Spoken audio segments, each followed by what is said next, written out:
and welcome to the Convex Conversation with me, broadcaster Helen Fospero. This week I'm in Surrey at the beautiful home of someone I'm surprised I've never met, as we have so many friends and colleagues in common. Rosie Nixon worked at Hello magazine for almost 16 years, formerly as editor-in-chief. She's been immersed in a glamorous, exciting career, a high-octane world of photo shoots, press launches, interviews and parties, documenting the lives of celebrities and royalty, featured in the glossy pages of one of Britain's most popular lifestyle magazines. But just over a year ago, the morning after another hugely successful A-list event, Rosie hit rock bottom. She realised she was on the brink of burnout, exhausted and running on empty. And despite an outwardly looking enviable and fabulous role, lovely family and children, she didn't feel happy. Over the last year, she's worked through difficult times, discovering what she needs from this stage of her life, and has come out the other end with a diploma in coaching and a determination to help other exhausted midlifers fathom it out. She's halfway through her fourth novel for HarperCollins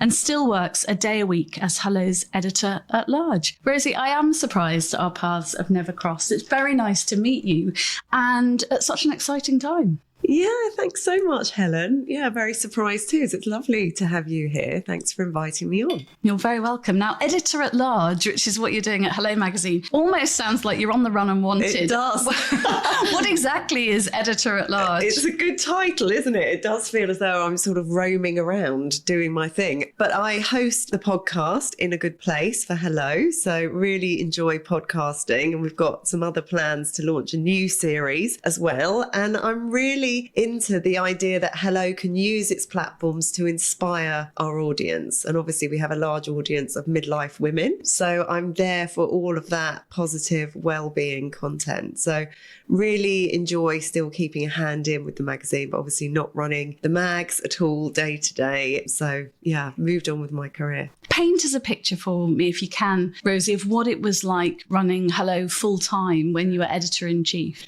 Well, I loved that job, and I think that is a really important part of my story. It was a massive chapter in my career, nearly 16 years at Hello, worked my way up.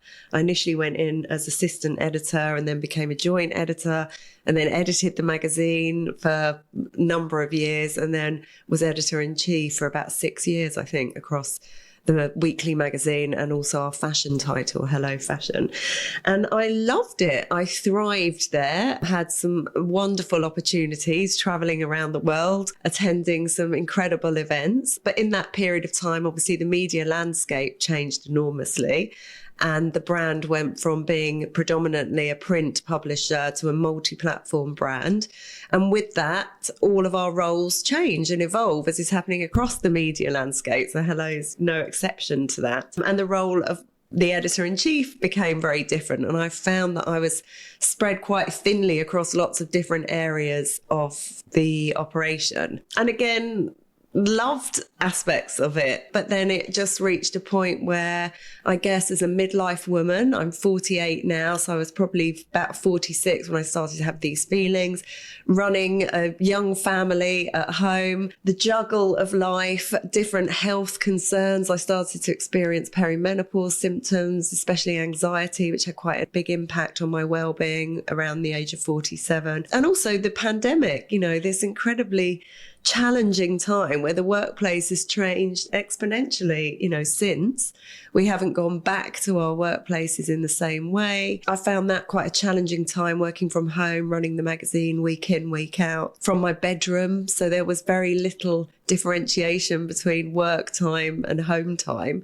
And I think it was almost like a perfect storm of all of those things coming into play at the same time. Before we investigate that perfect storm and when your perhaps moment came or the tipping point came for you, what are the most exciting times you look back on? What are the shoots you're involved in, or perhaps trips abroad that will still stand out as fantastic Hello memories for you? Yeah, gosh, so many, from covering the Oscars, and we were talking about that earlier, and I know that you did as well in your GMTV days, being at these incredible occasions that are going to go down in history as well. Royal weddings were obviously a really big moment in the Hello office when we'd work for 24 hours basically to put out a souvenir entire issue in double time. So we'd all get to the office early, have all the pages planned out, and then the news event would unfold through the course of the day. And my role would be busy working with all parts of the magazine team, pulling the best pictures from the thousands that would be dropping in every split second,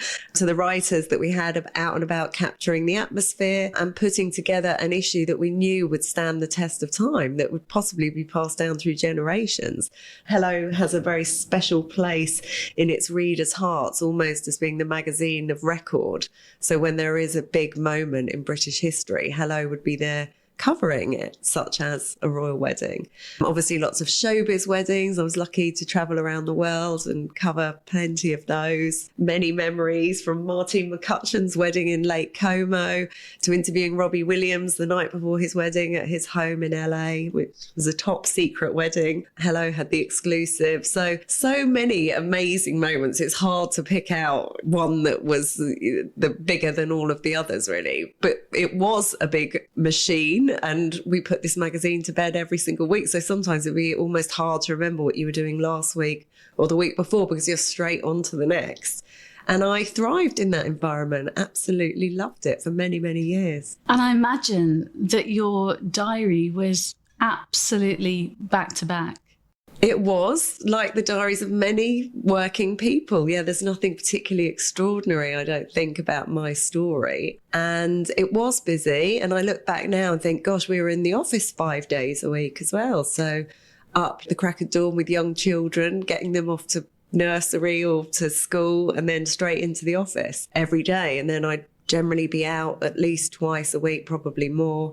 It was a pretty frenetic lifestyle. But I chose it and I was very happy in it for a very long time. I think what's nice, Rosie, about your story is that your eyes sparkle when you talk about the years at Hello Magazine and the excitement.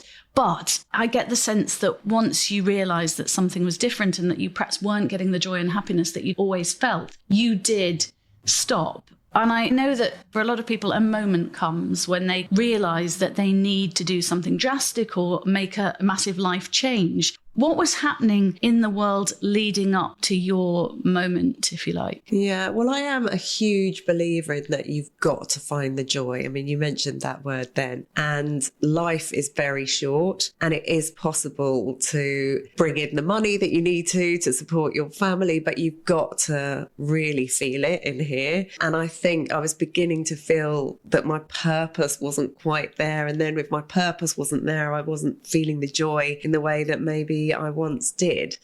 And as I touched on earlier, I think it was a number of things, certainly perimenopause symptoms. I'd been starting to feel this sort of anxiety at the beginning of the week, or even at the beginning of the day, or going to bed, that was impacting my sleep, just the amount that I had to get through the next day. And the anxiety of how it was all going to be and whether I would make that train and be able to fulfill all the things that I wanted to fulfill in my life and be there for my children more than I felt that I was. So I guess my priorities were changing slightly as a person, and also my values were changing. And I didn't actually realise this or dig into it more deeply until I did some training to become a coach, which again was life-changing for me, really. This self-awareness that evoked around my values, and values, to explain to somebody who might not know that very coaching term, is all about the things that make you tick.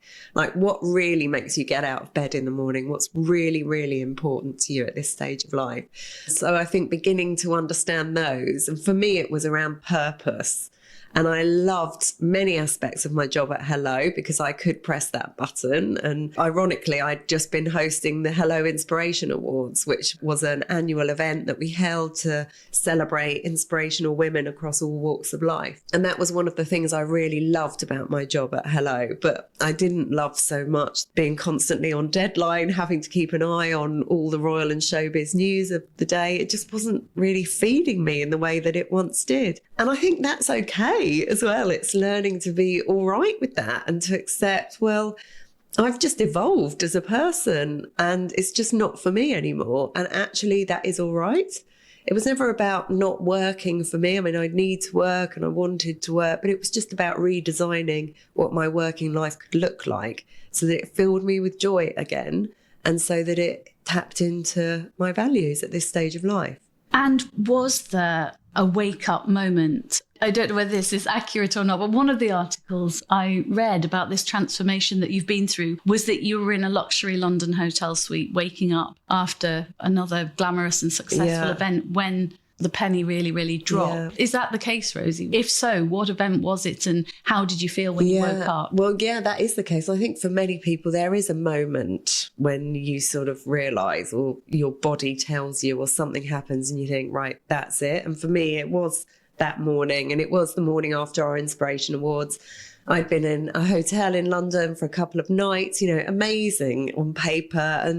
And I do caveat, and the piece you're referring to that was in the Telegraph, I do caveat in that, sort of keeping a sense of perspective on all of this as well. This isn't a woe is me sort of story, but it was my moment. And I think we have to value individual moments as well. And, and if we don't, then that's when people can spiral because they think that their thing isn't bad enough in comparison to anybody else. Well, if you're feeling it, then it's important to you. So I'd been in this hotel for a couple of nights. I'd been working late, for just night after night, getting this event ready. I'd written all the scripts for it and was hosting it. And we were welcoming a whole room full of very high profile people. The Queen had died about 10 days before. So I'd been on non-stop work duty throughout the whole of that time, putting out a number of special issues of the magazine. So again, a perfect storm of lots of things all coming into play around the same time. And I woke up that morning after the Inspiration Awards, which had been a tremendous success, should have marked a career high, really. But I just couldn't take in all the messages of congratulations because I had missed calls from my sons from the night before when I'd been busy out still entertaining people at the hotel. I had an exploding phone is kind of the way I would describe it. Just looking at it made my head just want to explode. It was full of alerts and unread emails, messages, social media. I just couldn't compute it all. And I think it was scary in the sense that my body just wanted to collapse. I think all of the energy and the adrenaline that I'd been running on for the past 2 weeks, but actually probably the past years before that as well, just seemed to catch up with me in that moment. And I was exhausted and I just had this urge to just throw my phone out of the window and never see it again. Just completely unlike me. I knew I had a day of meetings planned that day as well. We had a daily conference with the team at 10 every day. I felt totally unprepared for it. I just thought, I'm done. Those were the words that I just kept hearing over and over in my head. I'm done. This is it. Something's got to change. So I called my husband after I'd kind of burst into tears and then got myself back together again, who was amazing, always a voice of reason, very calm. And I think he wasn't actually completely surprised. I think a number of those that were close to me had probably seen this building for a period of time. And I guess myself as well, I'd been ignoring that little voice in my head that was persistently telling me that I wasn't enjoying this the way that I once did. And I think stress can build as well when all of the things that you're doing day to day that are making you physically exhausted are not things you're particularly enjoying, coming back to joy again. Because if you're filling your life with things that you love, then you don't tend to interpret that as stress. You might say you're really busy, but it's not stressful. Do you think you were showing the classic signs of burnout? Do you think that's what it was, Rosie? I think I was and I wasn't, because I ended up getting some help from a doctor, and then I saw an occupational health doctor, which was actually super helpful because they were somebody, and often people get really scared if you're sent to occupational health. I think that's quite an old-fashioned way of looking at it, that means, oh God, you're on your way out, But actually, I was really keen to see occupational health because it gives you a objective environment in which to discuss what's really going on with you within the workplace. And then that doctor writes a report that is sent to your employer, which can open up a really productive conversation.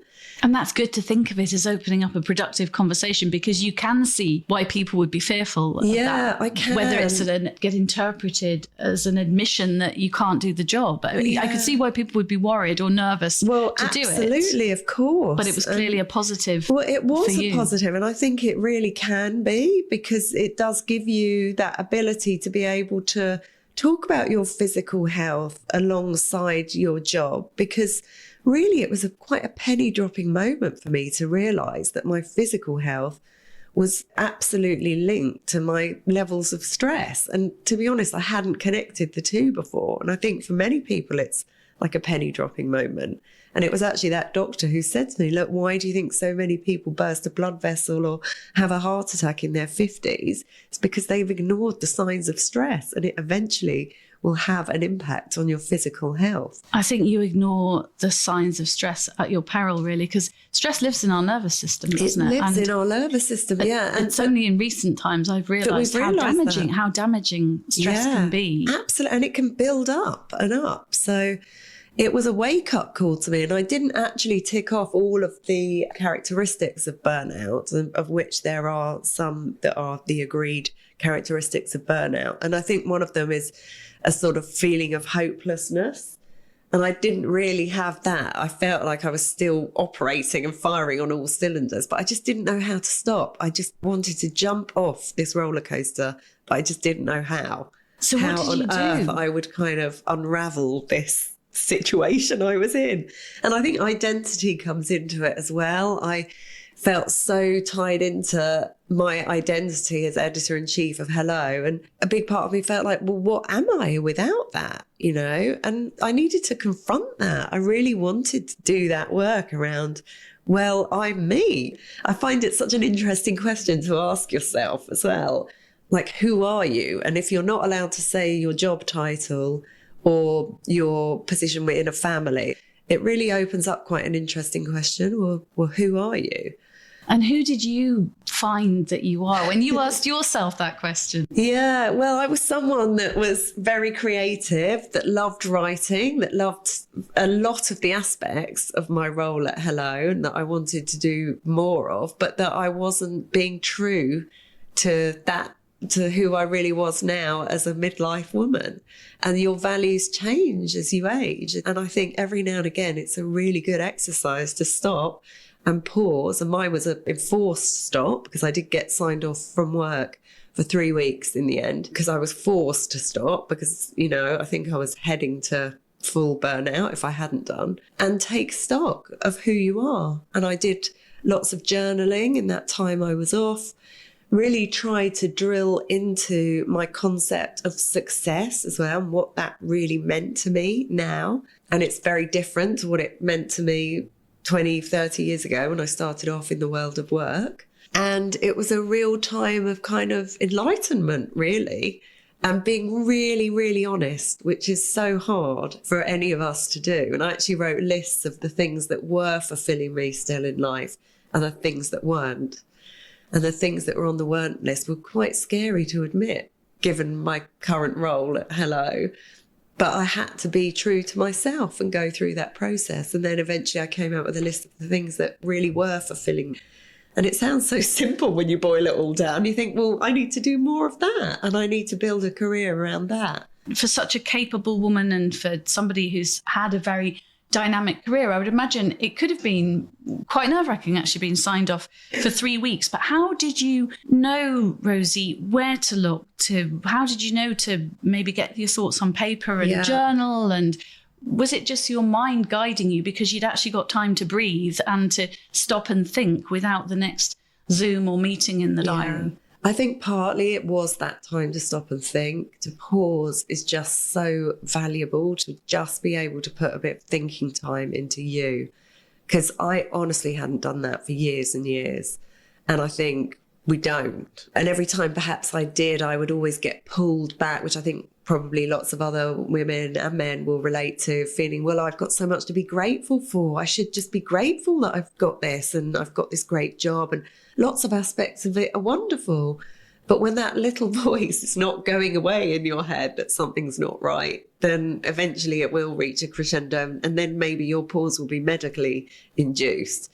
So having that chance to pause, number one, was really crucial, and to let the thoughts be able to ebb and flow. And I did tons of walking all around the Surrey countryside. We've only been living here for about 2.5 years. So at the time, only about a year. So I now know all the secret footpaths and around the Surrey hills. And I was listening to podcasts, various podcasts with did all the Brené Browns and the Mel Robbins, and also a number of coaching podcasts as well, because that was something that had always kind of interested me. I'd been a mentor before through Women in Journalism and enjoyed that, but I'd always wondered about coaching and whether I should retrain.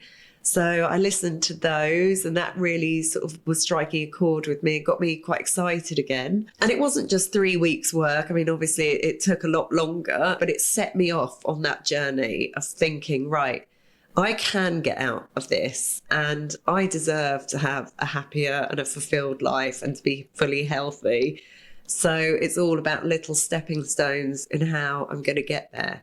And obviously, it's not sound advice to advise anybody to just leave your job, because all the decisions we make need to be rooted in reality. And, you know, my husband and I had to do all the financial planning and figure out how much I would need to earn if I was to leave this job, and whether there could be a period where I would retrain alongside still doing my job in some form, and having open conversations with my employer. They're always difficult to broach, but I did find that occupational health helped me instigate that. And I was very lucky in that I had an employer that was willing to listen. And again, I felt strongly that if Hello's a media brand representing, you know, there for women, a lot of midlife women, the chances are that there's quite a few others out there that are feeling like me. And how could we do something here that we could all be proud of? So, you know, so reasons why I'm doing this podcast today. What does your new life look like, Rosie? What are you doing? Tell me about the coaching side, and how you hope that this will help other people, not just women, men as well. A recent report found almost half of UK workers are running on empty with burnout, mental ill health and work-related stress, costing the economy 28 billion a year. So you're certainly not by a long chalk on your own. But No. how is your new world, and what are you doing? Well, I mean, all of that happened in October 2022. So I'm kind of a 1.5 years away from that now. And I did go back to work initially 3 days a week and reinvented my role there, looked at how we could make it work for the business in terms of doing more purpose-driven content, which was really my great passion as well. So talked to my boss about a business case for that. So that worked really well. And then in one of my days off, I did this coaching training. I studied with Optimus Coaching, just half a day, every day for about 6 months, and absolutely loved it, as much for the self-awareness as for the skills and the tools that I've learned on how to be a life coach. So I passed that last August. And again, it was just the experience of meeting a whole new group of people where nobody cared what my job was in the day or had been. I just turned up as Rosie, and that was so brilliant as well, and freeing, and again helped me get around this feeling of identity that actually I am enough as me. I don't need to hide behind this job title anymore. So I think the learning again was a really big one. And I think that helps to spread out your status, because as human beings, status is important to us, and it has been since, you know, you look way back at ancient man. Status was always really important within a tribal setting or within villages. There was always a hierarchy. But when all of your status is tied to one role within a job, I think it can be really, really tough and hit you hard when things aren't going great there. So I've really learned that spreading out that status, so having my coaching, having more time around home to be a mum, having the clients that I coach privately, having the book work that I do. As you can tell, I do quite like to be busy. I do thrive in a busy world, but I'm spreading out my status now. So if things are going not quite so well in one area, well, that's all right, because I've got all the other things, and it just leads to a much happier life. I was going to say, are you feeling happier and much more fulfilled? You've got a sort of, what do you call it? Like a portfolio. Exactly. A portfolio career. Portfolio career, which I love. And I'm doing some consultancy for brands as well, because I realised that all of that experience that I had at Hello, as I said to you, I loved that job. And it was a great time in my life. And I didn't want to feel as though I was ending it in a bad way. That felt really important to me, to honour how brilliant it was. But it's okay to change. It's okay to develop. It's okay to want a new chapter as well. And it's okay to give somebody else that opportunity as well that you thrived on and enjoyed so much. Absolutely, yeah. And I'm all here for supporting, my successor. So that all feels really, really good and positive. And I'm just so glad that I had the guts to do it, really, to honour what I felt deep inside.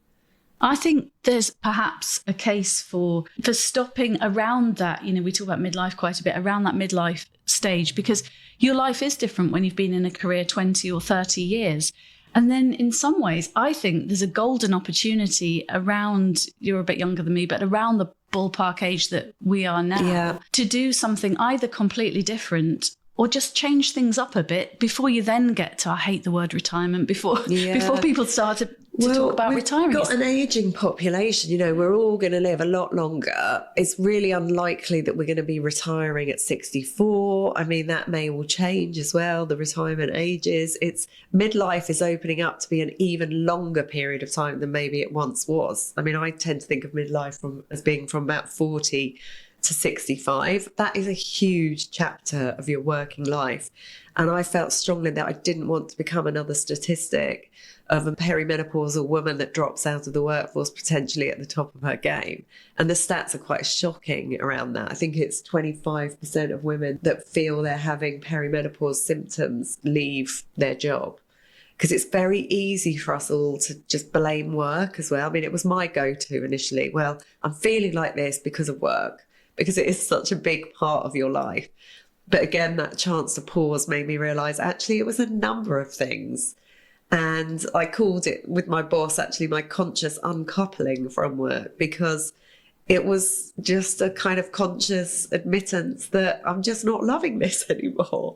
And that is absolutely all right. And you've been really instrumental in getting menopause talked about a lot more. You championed the Menopause Workplace Pledge campaign at Hello, I think 3 years ago, and with people like Gabby Logan and some incredible women, and the conversation reached Parliament last year. Yeah. And perhaps in some ways you perhaps didn't realise it would hit you like it did, but it has to be talked about, doesn't it? Because every woman in the land will go through that.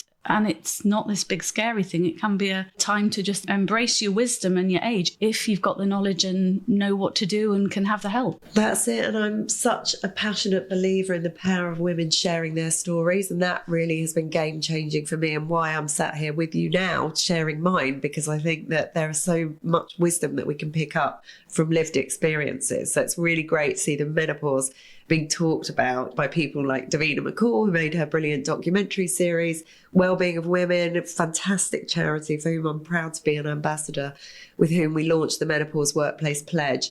So that's all about getting companies to sign up to acknowledge that the perimenopause and menopause occurs in the life of all women, and to pledge to better support them in the workplace as they go through that time. Because there's very simple adjustments that can be made to women's working lives that make it all a lot more easy to cope with. And we've now got over 3,000 signatories on that, and it's growing constantly. So I feel like the conversations are being opened up. There's still a long way to go.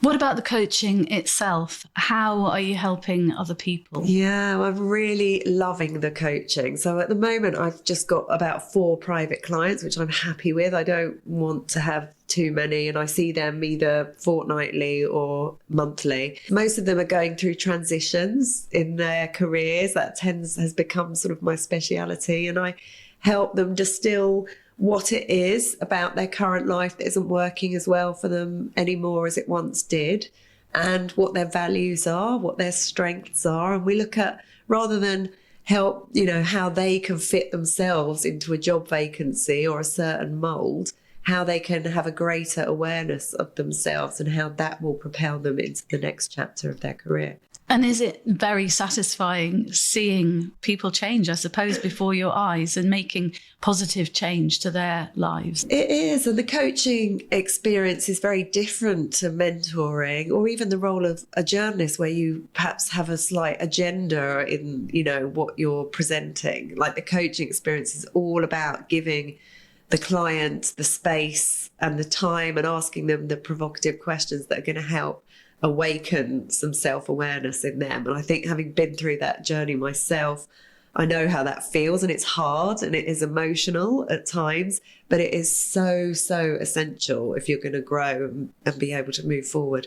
And coaching is very much about a growth mindset as well, which I really like, and it can be very practical. But it's really talking people through the scariness of, as I felt with leaving a big job. It's almost like rock climbing. I always use the analogy where you've got to take your hand off the rock in order to be able to move up and pull yourself up higher. But it's the taking the hand off that's the scary part. So a coach is there with you to help you get through that stage, but also to hold you accountable so that a goal that you have becomes real. And we can work together on the little steps towards it. And the coach can hold you accountable to doing those things that you say you want to do. It must be quite reassuring for them to have you sitting there with them, guiding them, because your career was so high profile. I remember often looking at Instagram thinking, gosh, Rosie Nixon's career looks nice. You were always somewhere looking great somewhere. And I thought, gosh, what a dream job that must be, having dipped my toe into that world. So it must be quite reassuring if you're being coached by you, because you really did take your hand off the rock big time and have found a really nice balance. And it's great that you're still connected to Hello. But what was it like on the day when you really quit, when you quit the full time? Yeah. 3 days a week. How did you feel? Was it an excitement or a nervousness or anticipation, or there's always where was your mind at that point? Yeah, there's always, I think I'd be lying to say there wasn't nervousness. I mean, because there always is a little bit, but I think by that point I'd done all the working out. I did know 110% this is the right thing to do. It had really been a 2-year process with the kind of semi-burnout stage in the middle of that, further pushing me in that direction. And it was just that bit by bit of disentangling, the stepping stone approach, I think really helped. And all of that deep thinking, and my husband and I having all of those conversations. We'd sort of felt that I would only do it once I'd set myself up as a consultant, which I'd done anyway, actually, because I was writing my books. So I already had a separate company. And that once I had at least one retainer worth X amount from a brand, then that would give us the financial security. So as soon as I had that sort of conversation there, it was as though the scales had tipped. And it was a kind of a no-brainer. So and you were off. I was off, yeah. But I was ready, and all that thinking had been done. As I say, this isn't about just jacking in your job and seeing what happens, because that would be silly for anybody. Most of us just can't. It's terrifying, that thought. So I think that would have been very terrifying, but it was very well planned. What about the kids, Rosie? Because we all jiggle, don't we? Working men and women have got a lot of balls in the air at the same time. Are the kids, do you think, enjoying just perhaps having you round more? Oh, absolutely. I mean, they actually cheered when I told them. Did they? Yeah. They both just cheered, which was just like, that told me everything. See, the other thing that I learned during the time that I had off work as well, and my pounding the Surrey hills, was that your job won't thank you, but your family will, and your health will, your body will.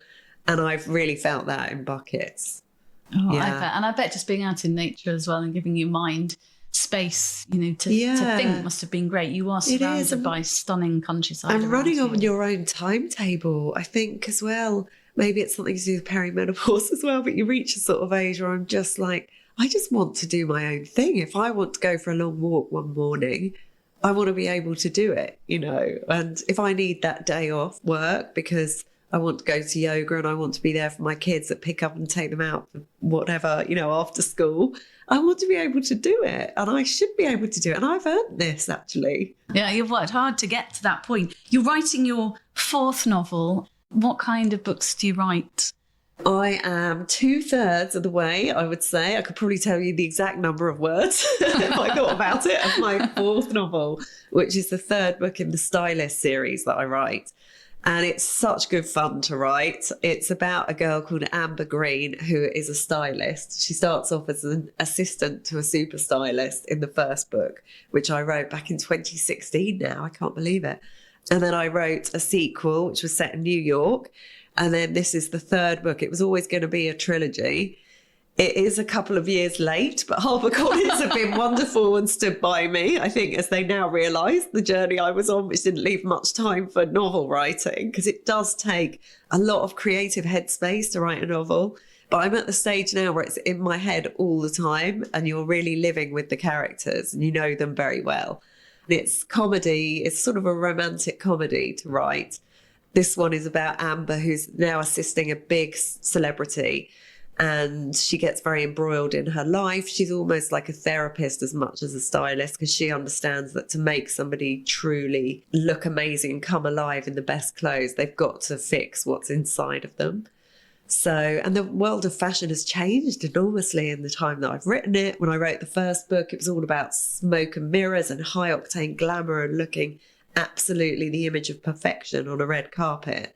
And now in this book, it's actually about authenticity. So maybe there's a bit of my own journey in there too, actually, about lifting the veil, and that everything you see on social media isn't exactly what it seems, and helping somebody to become authentically themselves. And also, you're a passionate believer, as I am, actually, in the power of kindness. But you've gone one step further, because you've got a Be Kind book, haven't you? Yes. Yeah. Yeah, I wrote that book during the pandemic. It's a book that's sort of available to dip into and suitable for all age groups. From my boys really enjoy it, from children up to whatever age.